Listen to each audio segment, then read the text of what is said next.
dalam nama Tuhan Yesus. Dan yang diberkati dan siap terima anugerahnya berkata, amin. Sebelum Anda duduk, coba lihat kanan kirimu, katakan, Anda orang yang sangat berbahagia malam hari ini. Luar biasa. Alright, silakan duduk saudara. Mari buka firman Tuhan sama-sama dalam Kejadian pasal yang ke-11. Kitab Kejadian pasal yang ke-11. Saya akan mengajak kita melihat mulai ayat yang pertama sampai dengan ayat yang ke-9. Kejadian pasal yang ke-11. Lihat mulai ayat yang pertama sampai dengan ayat yang ke-9. Dan saya tetap akan tunggu sampai Anda yang membawa Alkitab menemukan akan bagian ini. Karena satu patah kata dari Tuhan bisa mengubah banyak hal dalam kehidupan kita. Jadi penting sekali ketika dibacakan, Anda juga melihat apa yang dibacakan. Siapa tahu Roh Tuhan kerja dan memberkati Anda dengan apa yang kita baca pada petang ini. Kejadian 11, lihat mulai ayat yang pertama. Sekali lagi, yang sudah ketemu tolong lambaikan tangan kanan saudara. Amen. Judulnya Menara Babel. Adapun seluruh bumi, satu bahasanya dan satu logatnya. Maka berangkatlah mereka ke sebelah timur dan menjumpai tanah datar di tanah Siniar, lalu menetaplah mereka di sana. Mereka berkata seorang kepada yang lain, marilah kita membuat batu bata dan membakarnya baik-baik. Lalu bata itulah dipakai mereka sebagai batu dan ter gala-gala sebagai tanah liat.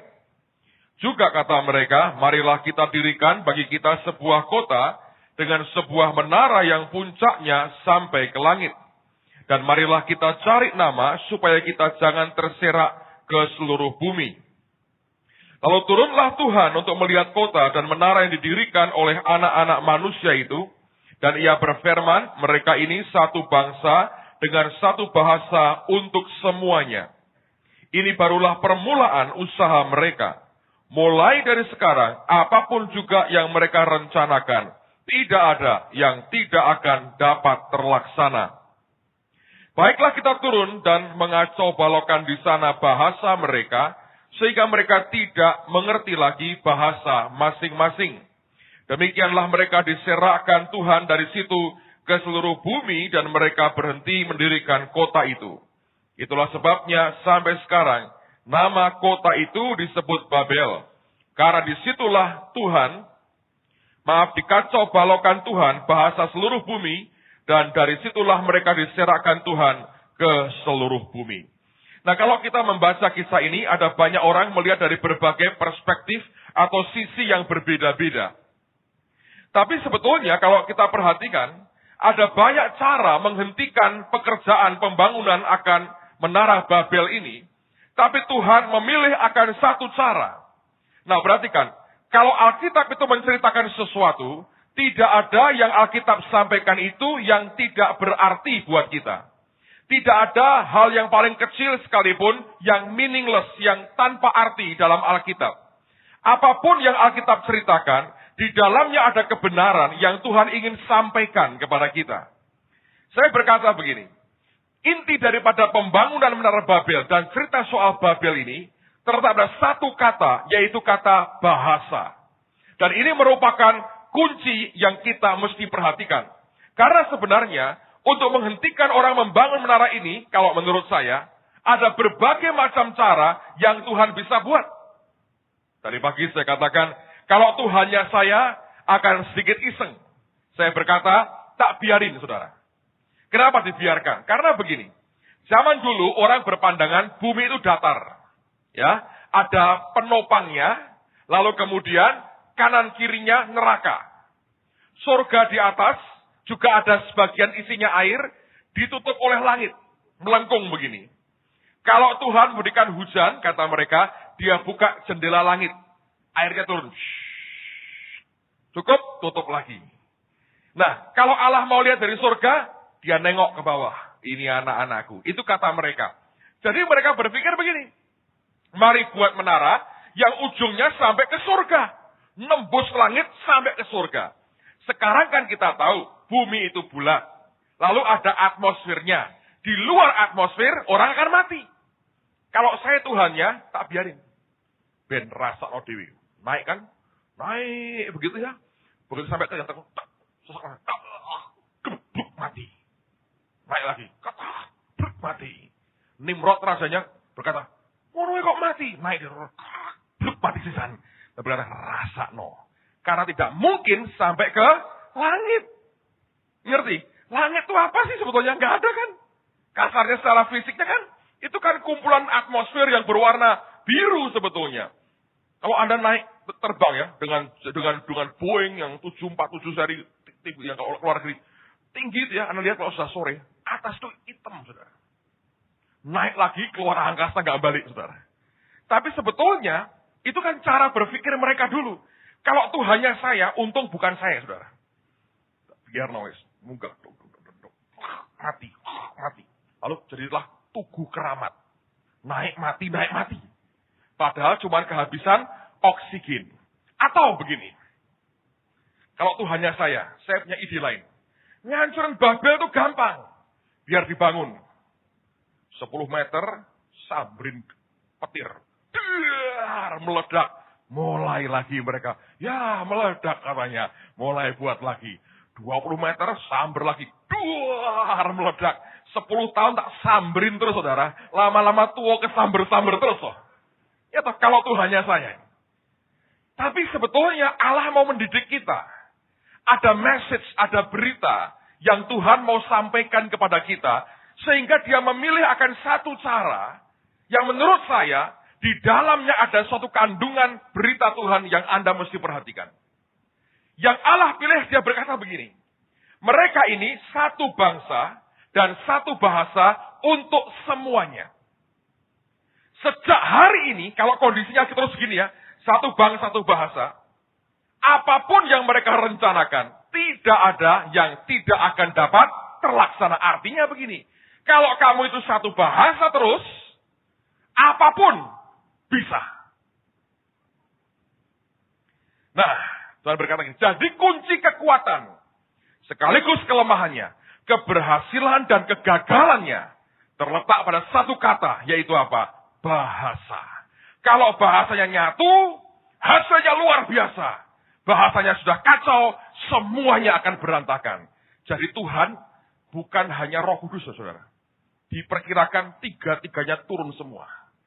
Ya, marilah kita. Siapa itu kita? Bapa, Putra, Roh Kudus. Jalan-jalan ke tanah Sinear untuk apa? Ngacoin bahasa. Begitu kacau, saudaraku. Bubar semuanya. Ngerti? Nah, di sini Anda harus perhatikan. Tuhan mau berkata kepada kita. Kalau Anda ingin berhasil, mesti punya satu bahasa. Suami istri ingin berhasil, satu bahasa. Sudah, Pak, bahasa Indonesia. Bukan itu maksudnya. Anda harus tangkap ini. Ini pengertiannya lain daripada hurufiahnya. Dengan Tuhan juga mesti satu bahasa. Nah, seringkali kita dengan Tuhan tidak bisa berhasil, hidup kita berjalan dengan dia, karena kita nggak satu bahasa dengan dia. Contohnya, Allah bicara bahasa kasih, kita bicara bahasa kebencian. Allah bicara bahasa iman, kita bicara bahasa keraguan-raguan. Allah bicara bahasa pengampunan, kita bicara bahasa dendam. Allah bicara bahasa anugerah, kita bicara bahasa kerja keras. Allah bicara bahasa kontan, kita bicara bahasa ngutang. Lain, nggak mungkin ketemu. Bahasa kita dengan Tuhan harus disatukan. Amen. Nah, lihat sekarang Yohanes 8 ayat 43. Lihat apa yang Tuhan Yesus katakan di sini. Yohanes pasal yang ke-8 ayat yang ke-43. Nah, bagaimana dengan Tuhan nyatukan bahasa dengan Tuhan? Ini yang diajarkan Yesus. Yohanes 8 ayat yang ke-43. Saya mau ajak kita membaca bersama ayat ini karena ini ayat yang sangat-sangat penting. Yohanes 8 ayat yang ke-43. Yang sudah ketemu katakan amin. Oke, 2, 3. Apakah sebabnya kamu tidak mengerti bahasaku? Sebab kamu tidak dapat apa? Menangkap firmanku. Orang kalau bisa menangkap firmannya, dia ngerti bahasanya Tuhan. Orang berkata, ngerti Tuhan. Kamu ngomong Ibrani, kamu ngomong Aram. Dia berkata, kamu tidak mengerti bahasaku. You don't know my language. Kamu tidak mengerti bahasaku. Karena kamu, Alkitab berkata, Tuhan berkata, tidak dapat menangkap firmanku. Supaya kita satu bahasa dengan dia, baca Alkitab, minta pewahyuan dari dia. Nanti kita bisa satu bahasa dengan dia. Sekali lagi saya berkata, kalau bahasa kita dengan Tuhan tidak satu, maka semuanya akan kacau. Dalam kehidupan kita, miliki satu bahasa dengan Tuhan. Indonesia aja pemuda itu satu bahasa. Kalau bahasanya lain, kacau semuanya. Dengan Tuhan juga sama. Yang Tuhan omongin mestinya kita bisa nangkap. Kalau kita dapat menangkap firman-Nya. Lihat lagi. Yohanes 3 sekarang. Yohanes pasal yang ketiga. Ayat yang ke-31. Yohanes pasal 3 ayat yang ke-31. Dikatakan, siapa yang datang dari atas adalah di atas semuanya. Siapa yang berasal dari bumi, termasuk pada bumi. Dan berkata-kata dalam bahasa bumi. Siapa yang datang dari surga adalah di atas semuanya. Tuhan ngomongnya bahasa surga. Kita maunya bahasa bumi. Nggak bisa ketemu, saudara. Nah, untuk kenal bahasa Tuhan, Anda perlu nangkap firman-Nya. Dan perlu bergaul dengan Tuhan, supaya Anda bisa nangkap bahasanya. Saya beri contoh, saudara. Minggu lalu saya terima sepucuk surat dari salah seorang saudara.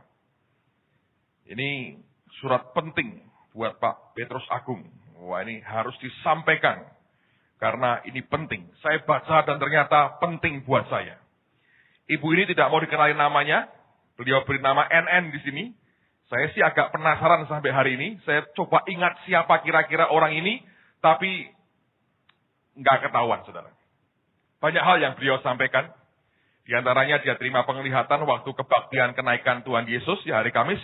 Waktu doa berkat diucapkan, dia lihat dari mimbar nih seperti air mengalir deras sekali. Dan saya mau beritahu saudara ya, banyak orang Kristen tidak mengerti. Kita ini hidup sebagai manusia rohani.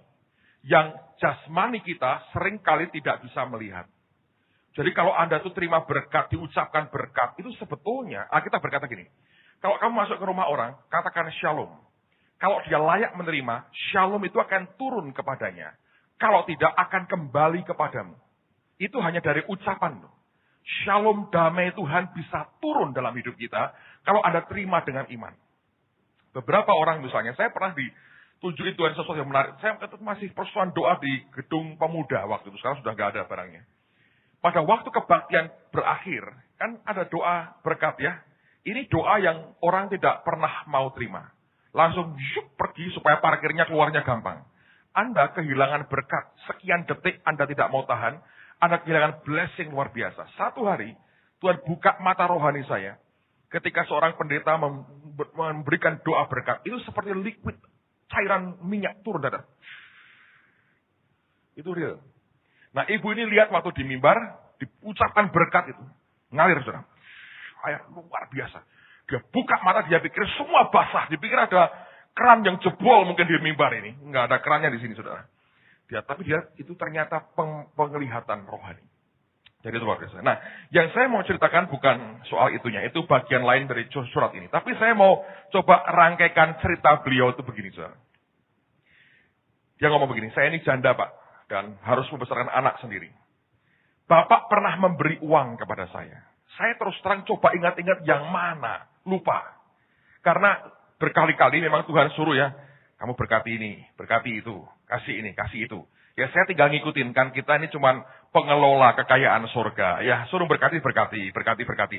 Saya terus terang sampai detik ini saya tidak ingat ini siapa. Kalau mau nongol ya boleh. Oh Anda, mungkin saya masih ingat saudara. Tapi ini berkata, Bapak pernah memberkati saya, memberi saya uang. Dan dia berkata, sekarang Pak, uang yang Bapak beri itu sudah berlipat kali 1000 kali ganda. Luar biasa. Yesus saja cuma 100 kali ganda, dia terima 1000 kali ganda.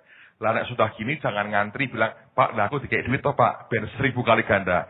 Orang pembagian uang, saudara. Saya harap Anda mengerti itu. Ini memang dia bersaksi, saya tidak melebihkan, dia berkata 1000 kali ganda.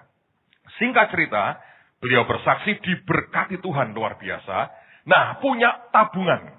Lalu dia berpikir, Tuhan, aku mau ganti mobil baru. Mobilnya tahun 91 sudah lama. Dia berkata, aku mau ganti mobil baru sedan. Sebutkan mereknya.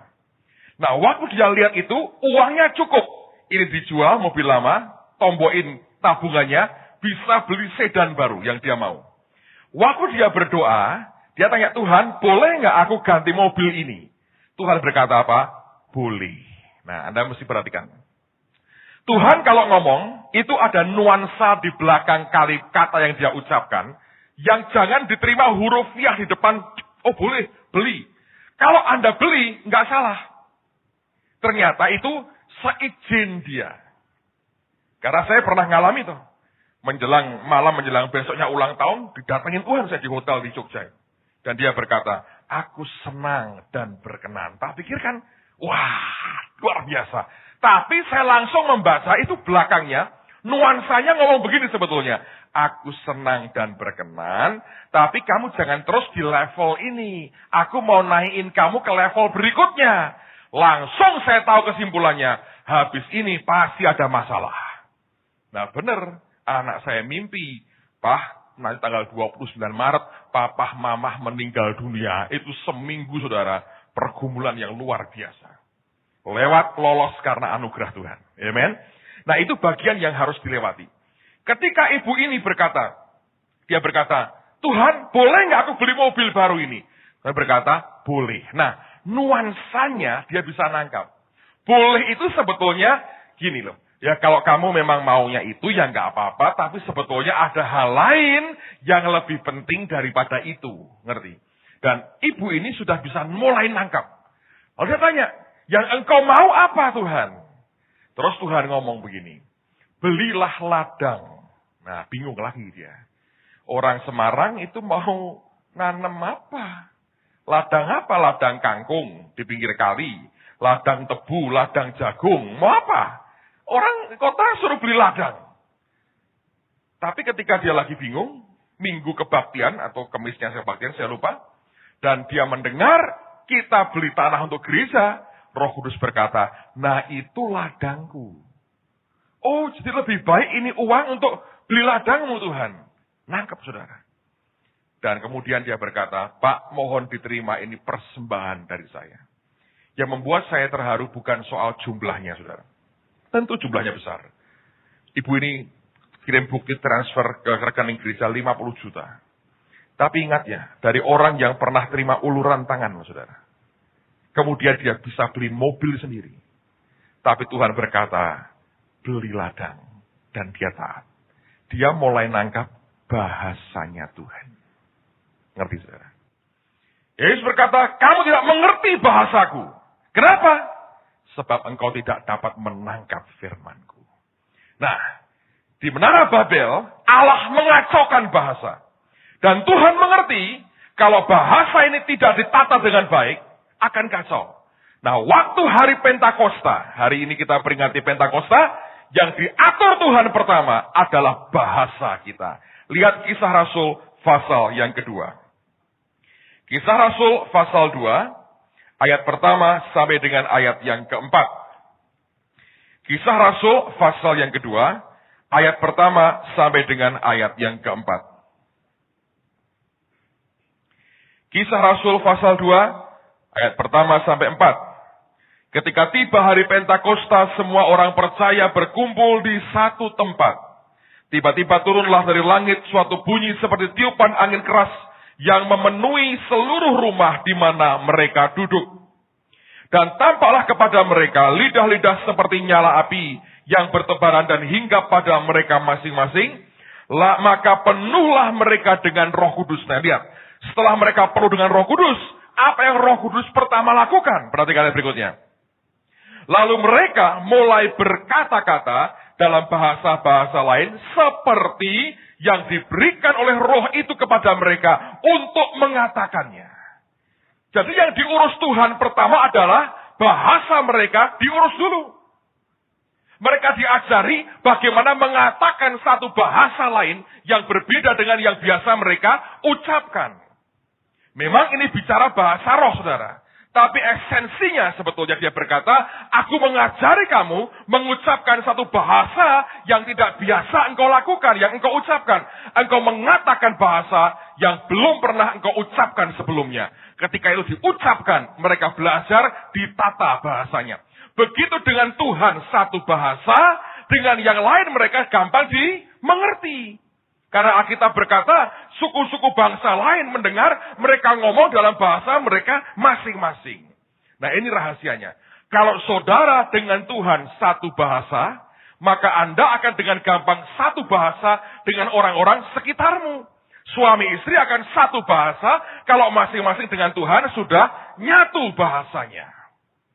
Dan ternyata, Roh Kudus dalam urusan bahasa ini bisa begitu besar pengaruhnya buat kita. Coba buka Roma pasal yang ke-8. Petang ini saya ingin Alkitab menjelaskan dirinya sendiri.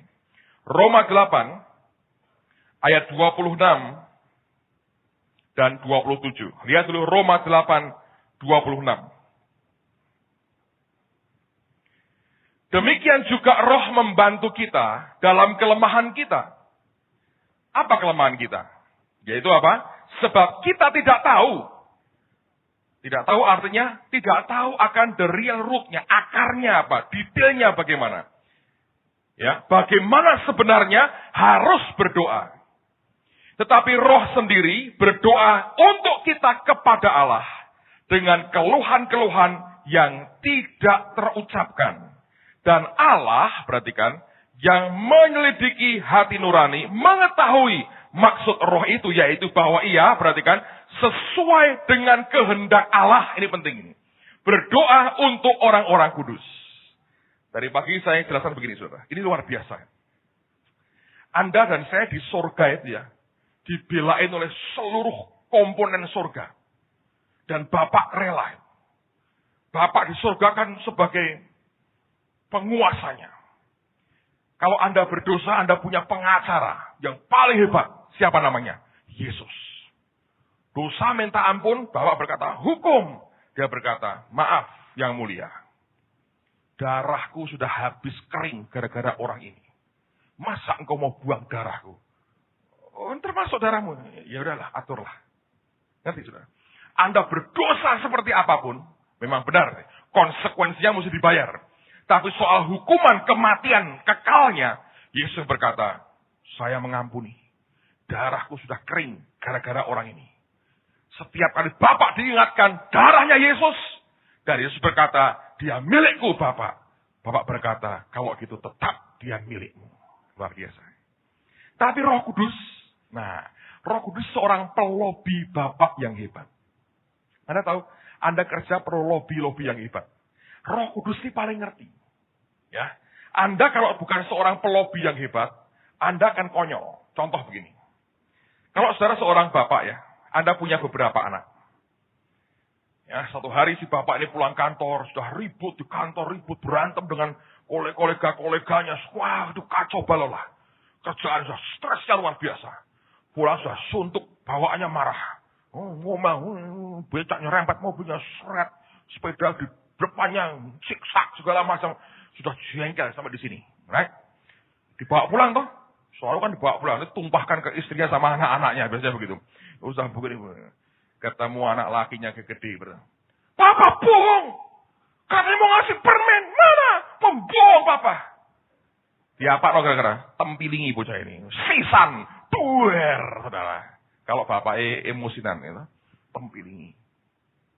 Tapi kalau anaknya ngerti, rodok pinter, ngerti lah. Dia minta sesuatu ini. Lebih dari cuma permen. Dia lihat, wah motornya saya buang, ngos-ngosan. Wah ngamuk di papaku. Nengkisik, tenang dulu. Begitu sampai rumah, Pak, ini loh, Fanta merah, Pak. Mau Pak, adem enak kok Pak. Loh kok adem? Ben panasnya turun. Ngerti? Diminum kan enak. Enak tenan. Sudah toh? Capek ya Pak, dipijeti dulu. Nggak usah. Pak mandi Pak, tak sedia kayak air panas. Ya, air panas. Mandi kan sudah seger. Makan ya Pak, Mamah masak enak. Tak cepake ya Pak ya, sediani. Lama-lama kan dia tenang. Mikir toh, sudah ditempilingi. Yang satu kan sudah lega dia. Yang kedua masuk ditempilingi. Enggak saudara, ini caranya tuh, approach-nya bagus. Sudah tenang gitu ya. Tapi jadi ya Pak, jadi ambil no koran. Jangan Alkitab, mesti dia dimaki saudara. Orang sudah kayak kesetanan gini kok Alkitab, koran biasanya. Gitu kan saudara? Sudah ngerti, di approach caranya. Pak mau buatin wedang jahe, Pak, katanya gitu. Lo bar dingin kok panas kan pecah. kayak gelas dingin panas pecah. Udah, pokoknya segala macam di approach. Nah, besoknya pagi-pagi lo sediakan sepatunya. Sudah kan? Lama-lama Pak yang ngerti. Loh, kamu ada kebutuhan toh? Nah itu Pak sebetulnya, ya itulah kira-kira. Ada apa sih? Itu loh Pak, kenapa ya Pak? Motor kok setiap 3 kilo mogok. 3 kilo mogok. Dan itu kok keroposnya banyak ya Pak. Itu tahan berapa lama? Ya nggak tahan kok gitu, sudah barang bosok gitu. Nah itulah apa yang sebetulnya aku mau ngomong sebetulnya. Ada merek lain bagus loh Pak sebetulnya itu. Harga masih 9 jutaan katanya. Lo mau apa ya? Itu Pak motor itu kan ketoknya rodok aneh gitu loh Pak. Ini rodok itu rodok kuat Pak. Ya wes 3 cukup katanya. Ya nek 5 ya lebih baik Pak. Nah. Ya diurus. Pesan. Apa yang bayar? Dapat enggak Saudara? Sing permen ditempilingi, sing sepeda motor dikokno. Karena approach-nya pinter. Alkitab berkata, yang ngerti pikiran Bapak siapa? Rohnya sendiri. Jadi kalau kita berdoa udah kayak yang pertama, makanya ditempilingi terus saudara. Dor. Tapi kalau Roh Kudus yang mimpin kita, ngerti? Kita kan nggak tahu mesti berdoa gimana. Bapak ini lagi ngapain, minta bagaimana. Moodnya mesti baik terus nih Bapak. Sesekali dia murka. Tapi Roh Kudus paling ngerti harus bagaimana nge-approach Bapak pada waktu itu. Dia kan punya pikiran, perasaan, dan kehendak. Kita mana tahu. Yang paling tahu siapa? Ya rohnya sendiri. Yang paling tahu kita siapa? Ya roh kita. Ngerti Bapak siapa? Ya rohnya. Lalu Roh Kudus itu mengubah keluhan yang tak terucapkan ini, dia artikulasikan. Di antaranya dengan bahasa roh itu. Tapi juga seringkali dia menggunakan bahasa yang kita tahu, tapi pengertiannya dia berikan. Dia berkata gini, jangan minta, ngucap syukur. Nah kita bilang, aku perlu, jangan minta, ngucap syukur. Nah kalau Anda turuti, pas dengan maunya Bapak, dia berkata, kok pinter dah, butuh kok mengucap syukur. Ya aku kecepet, kalau sudah diterima kasih ini. Ya kei. Anda terima, Anda bahagia, Roh Kudusnya senyum bahagia, Bapak giling-giling berkata, lah ngono lho, ngrungokno rohku kan entuk kabeh. Lah banyak orang Kristen kayak banteng, nyeruduk sampai merem, getek gitu. Salah, saudara. Kita tidak tahu bagaimana seharusnya berdoa. Artinya, the real root-nya, akar yang sebenarnya, detailnya seperti apa, nggak ngerti.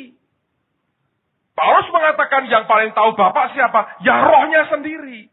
Jadi nempel ke dia itu, bahasa roh juga itu ya, itu ngajari kita bagaimana approach Bapakmu. Semua orang kan kepengen toh, dapat yang kita inginkan. Nah, caranya ngikuti dia. Oh, juga karepe dhewe. Orang Semarang bilang bergutul. Nabrak tembok, saudara.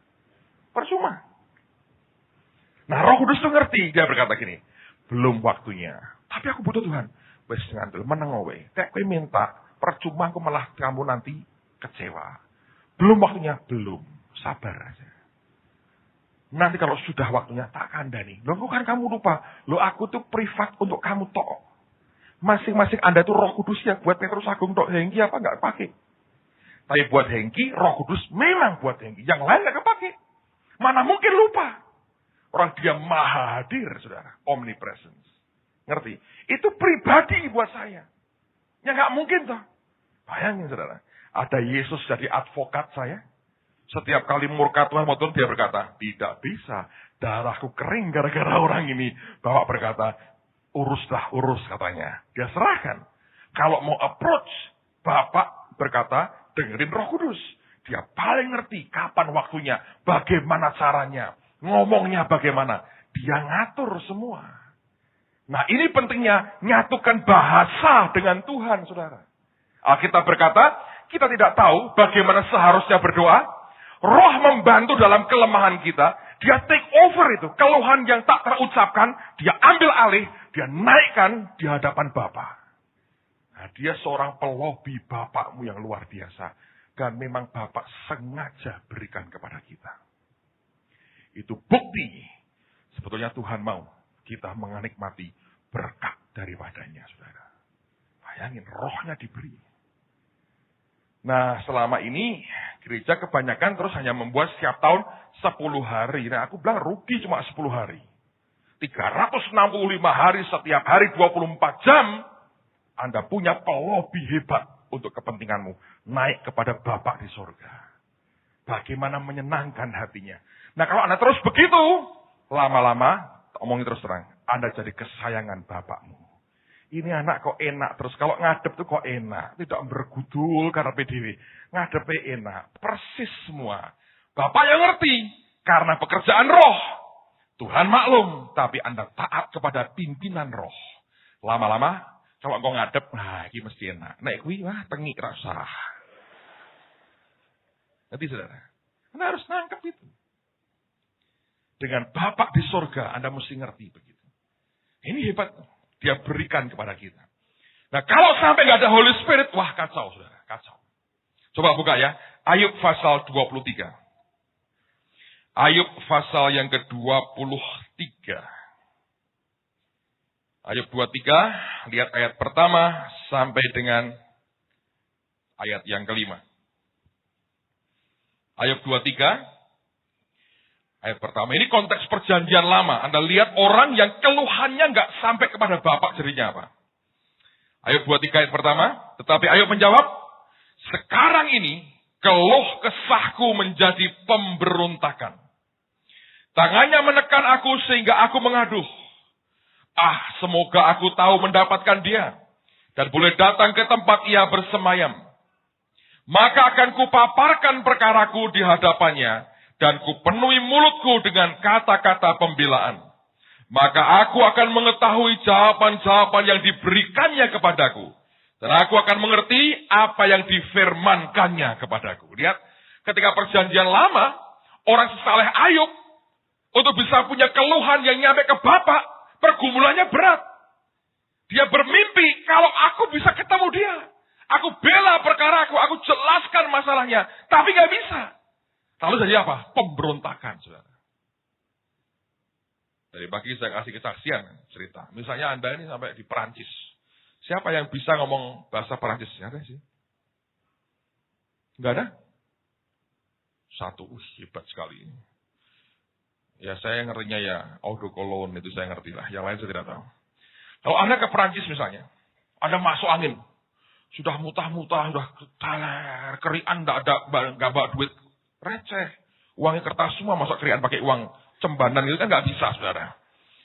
Balsam tidak bawa, semua nggak bawa, Anda sudah taler. Datang ke dokter.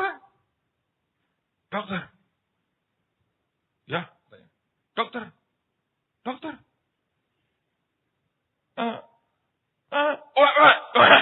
Kacau. Iki wong gendeng apa wong sehat? Ingat, keluhanmu nggak terucapkan, gawat, saudara. Kan banyak sih, kita kan banyak keluhan di dalam. Yang disadari atau yang tidak disadari. Nah ini kalau nggak nyampe, nggak keluar, ini masalah. Ayub berkata di perjanjian lama, sekarang ini keluhanku telah berubah jadi pemberontakan. Dia bilang, gue bener kok ngalami semuanya ini. Tuhan nggak bener nih, gue mau bela perkaraku. Nggak bisa nyampe. Roh Kudus datang, dia take over struggle kita itu. Keluhan yang tak terucapkan, dia ambil. Dan dia naikkan kepada Bapa yang di surga. Nah itu caranya, saudara. Kalau kita nggak bisa nangkap ini, berat. Makanya banyak orang, saya berdoa apalah, doamu piye? Ya pokoknya saya minta. Tuhan, Roh Kudus ngomongnya apa? Ya nggak tahu, pokoknya saya minta. Itulah masalahnya. Karena Alkitab sendiri berkata, kita tidak tahu bagaimana seharusnya kita berdoa. Nah, Roh Kudus yang ngajari kita bagaimana kita berdoa. Ngerti, saudara? Saya harap ini membuat saudara paham. Sebab kalau tidak, Anda nggak bisa ngerti. Justru kalau saudara bisa nangkap ini, waduh enak sekali. Apapun Anda diam, tunggu Holy Spirit kerja, jalan. Nah, cuma banyak orang lagi coba-coba ya, terus pakai istilah, aku nunggu Roh Kudus. Terus 3 tahun tidak ada apa-apa. Nunggu Roh Kudus. Ya sudah ngomong belum? Ya enggak tahu. Lah yang ngomong tahu nggak? Ya tidak tahu juga. Lah itu ngenteni apa nggak jelas, saudara. Belajar dari hal kecil, ya. Mulai belajar melangkah. Jatuh bangun nggak apa-apa. Belajar. Tapi Tuhan mengerti Roh Kudus itu seorang pelobi pribadi, pelobi Bapa yang paling luar biasa. Ngerti.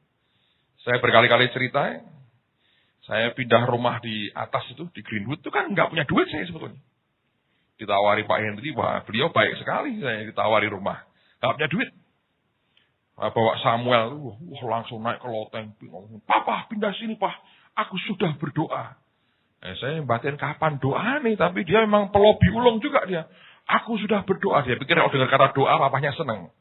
Papanya tahu dia tidak jarang berdoa.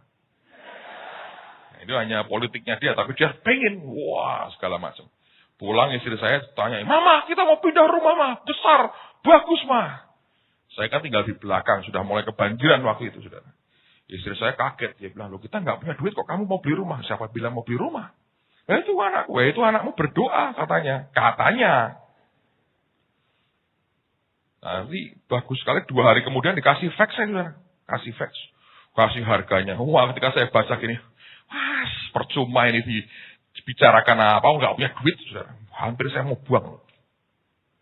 Hebatnya Roh Kudus, makanya saya beritahu ya. Anda jangan curiga dong dengan Roh Kudus.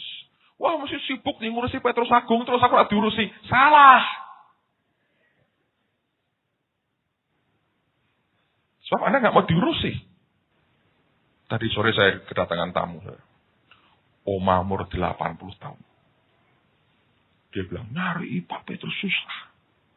Satu hari rupanya masih family, saudara. Dia hubungi orang tua saya. Dia bilang, aku cari anakmu susah. Wah dia mau sistem KKN rupanya.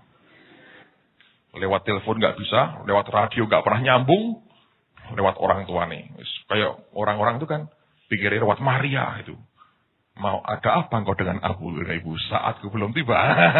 Ya nggak tahu Firman. Oke, approach. Telepon, pembantu yang terima, tanya, ada nggak? Ada. Dia bilang, aku dianterin. Ternyata saya baru saja istirahat tidur. Lelah sekali seminggu dari Jakarta. Saya tidur kayak anak kecil sampai sekian jam, saudara. Datang. Saya sudah tidur. Dia bilang, pokoknya saya tunggu sampai bangun. Sekali ini mesti kepegang, saya mesti ketemu dia. Waduh, ditunggu saudara. Saya sudah bilang, aduh Tuhan, aku yang begini ini jadi dewa, ini jadi patung detek gini repot. Ya, orang sudah ngejar begini, saya bilang, aku ini sakut Tuhan itu tidak suka. Saya bilang, waduh, bangun tidur sudah. Capek sekali saya nemuin, pokoknya nggak mau. Istri saya nggak kepake. Petrus Agung katanya. Dewa nih. Alkitab ya ada Zeus dan Hermes sudah. Aduh, saya bilang Pak Istri, wis kon tak mandi dulu. Nanti tak urusan tak kandanane Alkitab. Saudara tahu saya keluar, tidak keluar tuh ayat. Dia lihat saya nangis. Wah, lega hati saya. Aduh.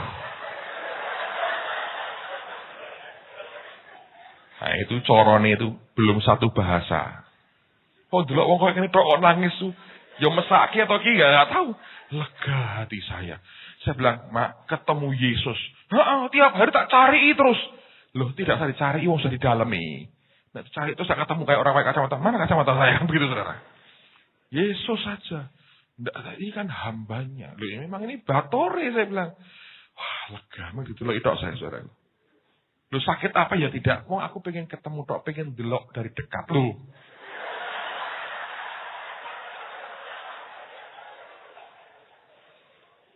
Has dong nesu saya. Ayat 1 pun tidak keluar. Bingung saya lihat, kok begini ya? Tapi sudah 80 tahun, masa Anda mau apain? Ya sudahlah. Pulang tuh, nangis. Monotok nangis. Saya bilang, aku kok wajahku melas sampai orang itu nangis. Tapi itu cara mikir ya, saya ngomong terus terang. Anda nggak boleh begitu. Amen, saudaraku. Nggak boleh gitu. Ya, saya pernah ngomong sama saudara, tak cerita nih satu aku. Tunggu. Saya hanya ada waktu ini, 1 hari itu kosong 1 betul. Dikatakan, Pak, kan 1 hari masih kosong, belum diisi sisaan. Apalagi memang mateni atau berkati, saya berkata gitu. Tapi karena salah ngerti, Roh Kudus buat Anda pribadi, saudara. Tugas saya itu membawa Anda kepada Yesus, bukan tak tarik buat diri saya sendiri. Nanti saya diguncang-guncang di pesawat terbang lagi, ditakok itu Tuhan lagi, repot saudara saya. Ngerti ya? Jadi untuk Anda itu Roh Kudus luar biasa. Makanya belajarnya gini, tanya, Tuhan ini aku gini, maunya apa? Bapak maunya dia apa? Maunya? Aku ucap syukur, aku diam, aku minta, atau apa? Nah gitu. Sudah mau tak buang, saudara. Facts-nya. Roh Kudus berkata pada saya. Sekarang waktunya. Minta kepada Bapakmu yang di surga. Saya masih ingat itu sampai sekarang. Dia bilang, sekarang waktunya. Minta kepada Bapakmu yang di surga. Wah, saya bilang, rasa dikongkon aja sudah pinter jaluk. Apalagi dikongkon, saudara. Ambil, saya masuk kamar. Tak kunci ya. Baru mau berlutut ini. Ngomong lagi. Doa seperti Raja Hizkia berdoa. Nah, kalau Anda tidak baca Alkitab, tidak ngerti bahasanya Tuhan. Wih, Raja Hizkia siapa? Pak Yosea saya kenal. Raja Hizkia siapa? Iya toh. Tuh RT kita sedangnya siapa? Hosea. Oh lain ini Hizkia. Kalau Anda membaca firman, Anda ngerti bahasanya. Tahu Raja Hizkia itu kalau doa. Hebat, saudara. Ini provokator Tuhan juga ini. Itu kan dikepung kotanya dia oleh Raja Aram. Dikepung, yang ngepung itu kurang ajar. Dia pikir, wah mesti menang. Dia buat surat, saudara. Raja dimaki-maki, Tuhan dimaki-maki. Raja Hizkia baca begini, dia bilang, oh ini buat aku dan buat Tuhan. Sing buat Tuhan ya ben Tuhan baca. Dibawa ke rumah, ke bait Allah ke rumah Tuhan. Dibentangkan, dia bilang, Tuhan, masa engkau dimaki-maki Tuhan? Kalau aku ya memang aku kan siapa, tapi engkau dimaki-maki Tuhan. Masa engkau dimaki-maki? Kan ya kebangetan ya Tuhan ya. Tuhan yang marah, musuh dihabisin, saudara. Ini provokator. Jadi saya cerita pada Anda tidak tak lebih-lebihkan, saudara. Ngadep. Pokoknya ya, dengan Tuhan itu modal dengkul kaya raya, saudara. Serius itu. Bukan apa-apa itu, saudara. Ajari teman ini. Ngadep. Saya bilang, Tuhan. Aku gak bilang, lu dari musuhmu. Gak ada yang ngefeks anak Tuhan kok. Tapi angka rupiahnya musuh saya, saudara. Orang-orang duit. Saya bilang, ini Tuhan aku gak punya uang, tapi engkau punya. Dalam nama Yesus, aku minta ini.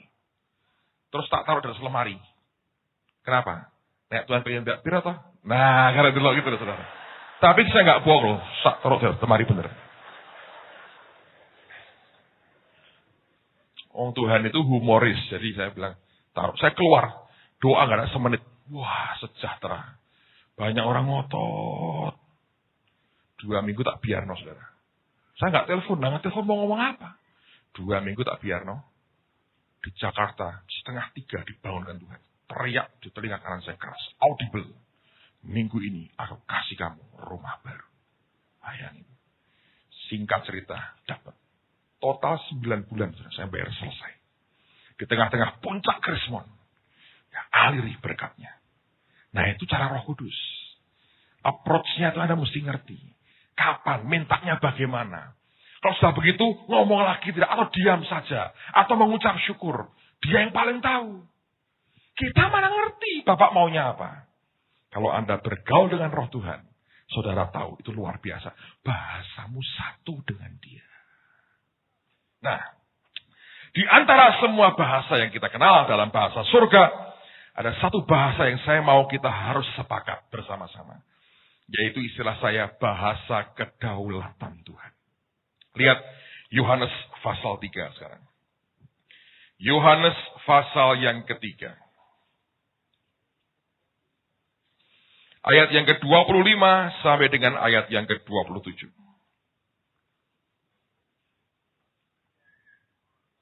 Yohanes 3 ayat 25 sampai 27. Maka timbullah perselisihan di antara murid-murid Yohanes dengan seorang Yahudi tentang penyucian. Lalu mereka datang kepada Yohanes dan berkata kepadanya, Rabi, orang yang bersama dengan engkau, maksudnya Yesus, di seberang sungai Yordan, dan yang tentang dia engkau telah memberi kesaksian, dia membaptis juga. Dan ini concern mereka. Semua orang pergi kepadanya. Nah, ini orang ini sudah kalah saingan rupanya. Karena begini saudara, Yesus sudah mulai, Yohanes harus pelan-pelan berhenti. Antar pemimpin ada agreement, anak buahnya tidak well informed. Jadi para murid Yohanes sudah mulai resah. Karena semua orang ke Yesus. Ngerti? Jadi ini trouble. Lalu jawab Yohanes begini, bagus sekali. Tidak ada seorang pun yang dapat mengambil sesuatu bagi dirinya, kalau tidak dikaruniakan kepadanya dari sorga. Artinya begini, kalau Tuhan gak ngasih ke Anda tidak akan terima. Saya ulang lagi ya, jawaban Yohanes luar biasa. Tidak ada seorang pun yang dapat mengambil sesuatu bagi dirinya, kalau tidak dikaruniakan kepadanya dari sorga. Ini menurut saya bahasa kedaulatan Tuhan atas kehidupan kita. Saya berdoa Anda bisa memahami ini, karena ini penting dalam kehidupan kita. Nah, saya cerita beberapa hal lagi buat saudara. Anda tahu bahwa kita sudah beli tanah ya, dan itu juga dimulai dengan suara Tuhan. Kita ngerti sudah cukup lama, pergumulan kita, tempat parkir, gedung tidak muat lagi. Dan saya yakin begini ya, kalau cawan itu penuh, minyak berhenti mengalir. Jadi cawan harus tetap makin gede, supaya diisi oleh Tuhan sendiri. Nah, pada waktu itu Tuhan ngomong sama saya, mulai melangkah. Ya, sebelum saya cerita gedung lebih jauh, Anda doakanlah. Kita mau dalam tahun ini, kita buat retreat untuk anak-anak youth. Ini menarik sekali Hengki. Kemarin itu ketika pada maju ke depan, Tuhan ngomong ke Pak Timotius. Dia ngomong sama istrinya, wah retreat ini. Pada saat yang hampir bersamaan, Tuhan ngomong ke saya, retreat. Jadi waktu saya umumkan itu, kaget. Loh kok sama? Luar biasa. Cuma kita problem. Di Jawa Tengah ini nggak ada tempat cukup besar untuk menampung anak-anak muda kita. Belum ditambah dengan dari berbagai sekolah yang kita layani. Jadi kita punya cara bagus. Kalau boleh Tuhan ya, dalam 2 minggu saudara, kita bisa buat retreat maraton. 2 malam. Lek perlu sebulan, retreat terus jadi Hengki, kita retreat terus sebulan. 2 hari. Selesai, sapu dengan cara begitu, dilayani sampai tuntas, boom, mereka dibuat radikal bagi Yesus. Satu hari kita buat KKR besar. Tarik jiwa-jiwa. Ini akan jadi kegerakan. Mereka ngomong sama saya, itu akan awal gelombang baru. Ya, zaman sekian tahun lalu di sekolah-sekolah itu gelombang Roh Kudus. Hasilnya adalah teman-teman yang hari ini bersama dengan kita. Tapi terus gelombangnya mereda. Ini akan diberi lagi. Gede, Tuhan berkata. Nah, caranya begini. Nah, ini Tuhan yang ngomong. Ngerti? Buat ini. Siapa yang suruh? Roh Kudus. Nanti ada titeni ya. Kalau kita taat dan benar ngerjakan ini, Anda akan lihat gelombang kegerakan rohani besar untuk pelajar kota Semarang. Lebih besar dari yang sebelumnya. Karena diomongin, caranya diajari. Nah, gereja sama. Kita kan nggak punya cukup uang untuk beli sekian banyak. Anda tahu kita investasi besar di situ, radio dan sebagainya. Roh Kudus berkata, mulai melangkah. Singkat cerita, saya melihat tangan Tuhan kerja luar biasa. Tolong doakan besok ada pertemuan dengan pihak Pemda. Kita akan bicara soal perizinan. Dan saya percaya tangan Tuhan akan campur tangan dalam waktu singkat, izin di tangan kita. Amen. Nah, ini yang terjadi saudara. Saya melihat Tuhan itu luar biasa. Nanti kita akan doakan satu persembahan lagi yang tadi dibawa. Dan kita akan serahkan dalam tangan Tuhan. Tadi pagi sudah kita buat. Anda tahu bahwa kita terima cukup banyak sertifikat. Orang-orang memberikan tanahnya, memberikan rumahnya. Saya ke Jakarta, saudara. Tidak ada niatan untuk menggalang dana. Saya memang khotbah seminar 3 hari, seminar biasa. Penuh yang datang. Dan roh Tuhan kerja, firman disampaikan, hadiratnya indah sekali. Hari kedua, ada orang datang ke saya, suami istri. Dia bilang, Pak, Tuhan gerakkan kami. Mereka punya rumah di Alam Sutra. Nggak terlalu gede, tapi itu dalamnya mewah. Dia berkata, karena kami mau pakai sendiri sebetulnya. Tuhan berkata apa? Ini rumah untuk pekerjaan Tuhan di Semarang. Diserahkan ke kita. Kita belum ngerti nanti kelak bagaimana harus dijual dan sebagainya pasti. Tapi satu itu. Belum selesai, seorang ibu. Lagi sedih, suaminya lagi kacau, saudara. Datang dengan nangis. Dia bilang, Pak, saya mau mengikuti apa yang Tuhan perintahkan. Saya punya satu Benyamin. Dia lepas cincin berliannya. Dia berkata, ini Benyamin buat saya. Mungkin bukan yang paling mahal, tapi ini Benyamin buat saya. Ada memorinya Pak barang ini. Dia nangis, dia bilang, Tuhan bilang, suruh nyerahkan ke Bapak. Saya terima, saya bilang, saya mau pakai ini untuk membangun rumah Tuhan. Dia bilang, ya Pak, silahkan. Dia bilang, saya doa dengan dia. Selesai, satu hamba Tuhan, pendeta, datengin saya. Dia bilang, Pak, saya punya mobil Panther. Bapak mau bawa ke Semarang atau bagaimana? Bisa nggak dijual gitu? Saya bilang, kita nggak punya showroom untuk jualin begitu. Dan dia nomornya kan B. Bisa Pak, jual deh. Uangnya aja buat kami. Kita belikan tanah. Pendeta, luar biasa. Itu orang-orang datang, bawa duitnya. Saya bilang, Tuhan, ini luar biasa. Kemarin, Sabtu kebaktian kaum muda. Selesai, saya keluar. Ditunggu suami istri. Pengurus gereja lain. Saya ngerti itu. Datang bawa amplop, dia bilang, Pak, ini partisipasi saya, Pak.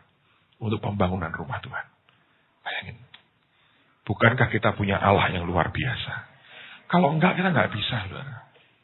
Saya mau percaya, sebelum tahun ini selesai, tanah 8,3 hektar akan kita bayar lunas sebelum tahun ini selesai. Amen. Bisa.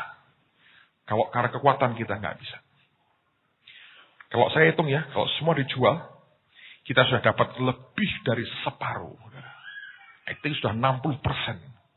Luar biasa. Dan ini akan terus. Akan terus. Saya berkata, kalau ini biasa saja, nggak ada terjadi hal yang lompatan apapun. Akhir tahun, persis akhir tahun selesai. Dan gambar perencanaan diperkirakan juga butuh waktu berbulan-bulan, saudara. Karena masih banyak hal detail yang harus dikerjakan. Tapi saya melihat Tuhan itu luar biasa. Pak Yusak sudah 2 kali dapat soal gedung ini. Yang pertama dia bilang, sekolah Alkitabnya pindahin sekalian. Yang kedua dia bilang, buat gini, sekat-sekat beberapa bagian. Dan dia bilang, Tuhan ngomong sama saya begini-begini. Bayangin. Saya berkata, saudara, ini diteguhkan dari waktu ke waktu. Bahwa ini pekerjaan rohnya sendiri. Dan sekali lagi, kita tidak akan galang dana apa-apa. Tapi saya melihat orang-orang yang digerakkan hatinya oleh Tuhan. Ternyata mereka, di tengah-tengah kita banyak orang. Semua kita mengasihi Yesus. Luar biasa. Ikuti, saudara. Kalau enggak mungkin. Saya masih ingat yang membuat saya terharu. Saya berkata, Tuhan, sekian tahun lalu. Kita utang di bank 250 juta. 4 tahun baru selesai. Itu pun nyaris disita gedung ini, saudara. Tapi hari ini Tuhan menyatakan luar biasa. Saya belajar dari kesalahan masa lalu. Jalan dengan maunya sendiri. Dengan pikiran manusia. Ujungnya berantakan. Ikuti kemauan dia. Anda akan melihat kuasa Tuhan dialirkan luar biasa. Amen, saudara. Ayat yang terakhir. Yakobus pasal yang keempat. Surat Yakobus pasal yang keempat. Lihat pada ayat yang ke-13.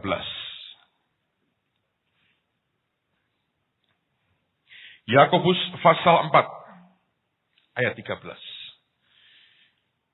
Seorang saudara memberikan juga sepeda motornya untuk pembangunan. Saya bilang thank you untuk ketaatan saudara. Seorang bapak memberikan Vespanya. Ini Vespa lama. Waktu diberikan istrinya senang. Dia berkata, Pak, ini Benyamin buat suami saya. Dia bahkan seringkali lebih cinta Vespanya daripada saya. Sekarang tidak ada saingan dalam hidup saya. Luar biasa. Orang kalau sudah cinta barang, waduh, istri aja pegang aja jarang ini. Tiap hari dibelai-belai, saudaraku. Dia bilang, hari ini lega hati saya. Tidak ada saingan. Tidak ada, Vespa idaman lain. Bukan wanita. Vespa idaman lain. Tuhan itu luar biasa. Yakobus 4 ayat 13. Jadi sekarang hai kamu yang berkata hari ini atau besok kami berangkat ke kota Anu dan di sana kami akan tinggal setahun dan berdagang serta mendapat untung. Sedang kamu tidak tahu apa yang akan terjadi besok. Apakah arti hidupmu? Hidupmu itu sama seperti uap yang sebentar saja kelihatan lalu lenyap. Sebenarnya kamu harus berkata, ini, jika Tuhan menghendakinya, kami akan hidup dan berbuat ini dan itu. Ini kedaulatannya. Tetapi sekarang kamu memegahkan diri dalam congkakmu. Dan semua kemegahan yang demikian adalah salah. Jadi, jika seorang tahu bagaimana ia harus berbuat baik, tapi ia tidak melakukannya, ia berdosa. Jangan berkata, aku mau ini, mau itu. Jika Tuhan menghendakinya. Ini bahasa harus disamakan. Nanti Anda akan melihat tangan Tuhan itu luar biasa. Tutup Alkitabmu, mari kita berdiri bersama-sama.